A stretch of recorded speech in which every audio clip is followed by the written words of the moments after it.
So as soon as it gets its name, now it's a vessel, a ship. It's no longer a boat. Exactly. And so that's the thing. So it becomes almost like a person. So the next thing we have to do after that, do we have any ministers in the audience? Not today. No worries. Because we always have Father Glenn here from the Church of the Holy Yard Sale.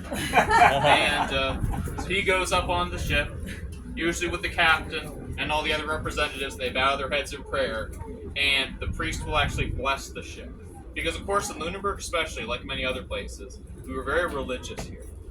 And religion, especially like all the different Christian faiths, were a very big part of the community. And so having the ship blessed was very important to a lot of the men present. And so the priest would come on board, he would say a simple prayer, like, "Dear Lord, protect our sailors, keep them safe from harm, and bring them home to us safely. Amen." And then the ship would be blessed. And then that would be essentially part of the beliefs surrounding the ship. And it's one of those things, in addition to the religious aspect of the ship, like blessing, of course, the fishermen here from Lunenburg classically didn't work on Sundays. So when they were out fishing the Grand Banks, they didn't ever do fishing on Sundays. That was the one day off a week they got. And the only one that worked on Sundays was the cook, who would be working basically 24/7 his entire life, until he died. And the priest. And so, we've had our blessing, we've had our christening. So the next thing we got to do is actually prepare the bay. So we're going to need a harbor master. This is going to be kind of a different one. Do I have another volunteer? Basically, I need somebody to catch the ship when it goes down. Any volunteers for that? It's not that hard in Pagers or anything. Anybody at all? I'll do it.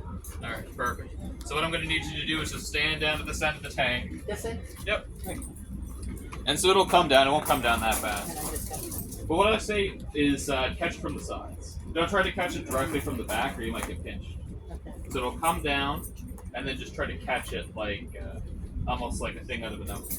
Okay. Where you put one hand on one side, one hand on the other, and just kind of hug it as it I'll comes in. put that standing here. Well, no, right in the center. Oh, in the center. Because it'll just come straight down. Oh, okay. Yeah. It shouldn't come down that fast. We only use Vaseline these days, so it shouldn't be anything too crazy. Now, in saying that, back from where I'm Now from, who's Bay of doing Fundy, this? Is someone standing in the water doing this? no, in real life, originally it would just be like vessels out in the harbor. Now, the harbor master in real life, what they would do is they kind of coordinate to make sure there's no ships about to sail behind this as it gets launched out. Which usually is pretty obvious. I mean, there's a whole crowd and everything. Usually people get the idea. But it's always better to be safe just in case. So the harbor master would make sure that there's no ships out there, and also they'd be keeping an eye on the conditions to make sure that the ship launch is good to go. You don't want any big waves coming in. You don't want the tide to be too low. All that kind of stuff would be their responsibility in real life. But of course, for this, it's just a matter of catching the ship. Alright, so everything looks like good. And on board the ship, you can see we have our little pilot there. So he essentially is in charge of steering the ship as she goes out. And of course, you might be wondering, also before we do this, why is the ship backwards? They did that for a reason. So essentially, the front of the ship, the bow up here, is designed to cut through the water.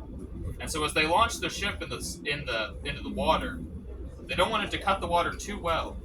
Because if it cuts it too well, it'll just go straight down into the water underneath, flood, or crash into the bottom of the bay.